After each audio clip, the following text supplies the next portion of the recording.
আসসালামু আলাইকুম। যে ঠান্ডা পড়ছে সবাই ভালো আছেননি? আশা করি সবাই ভালো আছেন। ঠান্ডায় তো অবস্থা খারাপ, কিন্তু গরমের মাঝে বইয়া বইয়া সবাই কিন্তু পিঠা বানার আর পিঠা খার।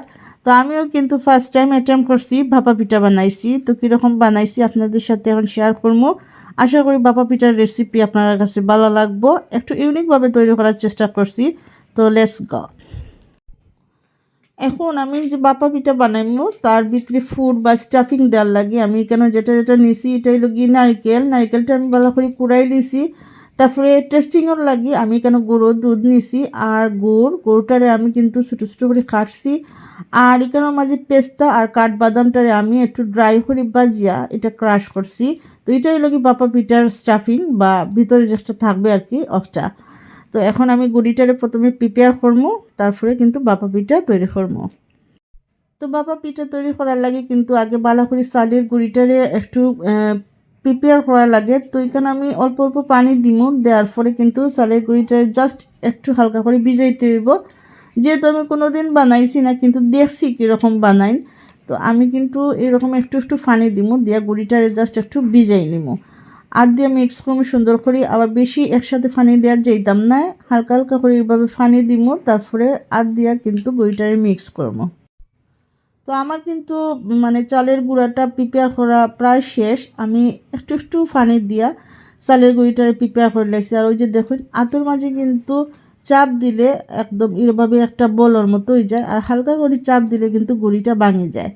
তো একটা স্টিলের স্ট্যান্ডার নিছি। এখন আবার কিন্তু এই চালের গুঁড়ারে আমি কি তখন একটু চাখমো, তবে আমি বেশি মানে শক্তি দিয়ে এটারে আমি চাখতাম না, একটু হালকা হালকা হাতে এটারে চাখতে হইব।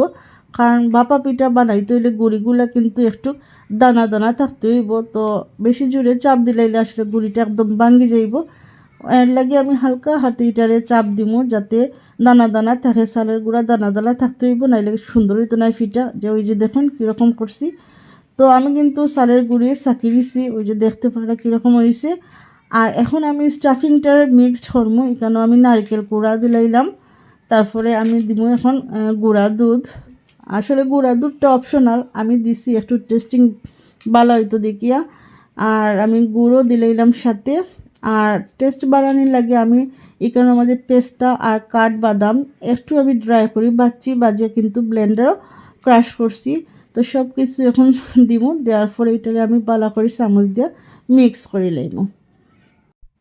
তো এখন আমি এরকম একটা ননস্টিকর বাটি নিছি, আর বাটিটা দিয়েও আমি কিন্তু আজকে বাপা পিঠা বানাইমু। তো প্রথমে কিন্তু বাটির মাঝে আমি গুঁড়িটা দিলাইলাম।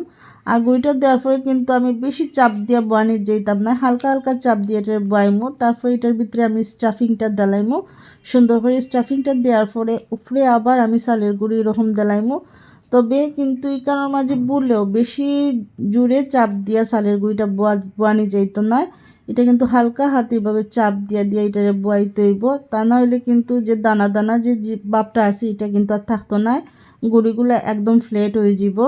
তো এখানে কিন্তু আমি একটা খাফর নিছি, সাদা খাফর নিছি। অ্যাকচুয়ালি এটা যে কোনো ধরনের খাফর দিয়ে বাপা পিঠা বানানো যায়। তো আমি কিন্তু আমার ছেলের একটা গেঞ্জি আছিল, ওই গেঞ্জিটা খাটিছি। আর এখন এভাবে কিন্তু বাটিটারে মুড়াই লিছি। মুড়ানির পরে আমি কিন্তু গ্যাসের মাঝে আমি যে গরম পানি বয়াইছি, আর উপরে কিন্তু আরেকটা স্ট্যান্ডার দিছি, যেহেতু ভাপে বানাইতে হইব। তো এখন আমি কিন্তু স্ট্যান্ডারের উপরে পিঠাটা এইভাবে দেলাইমু। দেওয়ার পরে কিন্তু আমি এখন পিঠাটা থাকবো, কিন্তু বাটিটা উপরে থাকি একটু হালকা টান দিলেই কিন্তু এটা সরিয়ে যাইব। তো দেখবা কীরকম লাগে। তো ওই যে দেখেন আমি কিন্তু বাটিটা সরাই লিছি। Wow, looking like a wow, খুবই ভালো লাগছে তাই না? আর যাই হোক, আমার দিকে অত ভালো লাগে আর অত সুন্দর লাগে। আচ্ছা, এখন আমি কাপড়টা দিয়ে এইভাবে পিঠাটা ডাকিয়া দিলাম। ডাকার পরে আসলে খুব গরম, তারপরে এখন আমি এটা ডাকা দিয়া 3 থেকে 5 মিনিট সময় নিব। তো অলরেডি কিন্তু আমি পিঠা বানাই লিছি। আসলে প্রায় 10টার মতন পিঠা হয়েছিল। আর ছোটো ছোটো বাটির যদি করতাম তাহলে অনেক পিঠা হইতো। তো আমি একদিকে নামাইছি আর তারা নিয়ে খাই লিছে। আর এই যে প্লেটের মাঝে যে 3টা পিঠা দেখলা, এটা কিন্তু আমি এরকম সাজাইছি। আর উপরে কিন্তু আমি যে স্টাফিংটা বানাইছিলাম, স্টাফিং থেকে কেনার মধ্যে একটু উপরে দিছি ডেকোরেশনের লাগে, জাস্ট একটু সুন্দরের লাগে। তো আশা করি আজকের রেসিপি সবার কাছে ভালো লাগছে। সবাই ভালো থাকবা। আল্লাহ হাফিজ।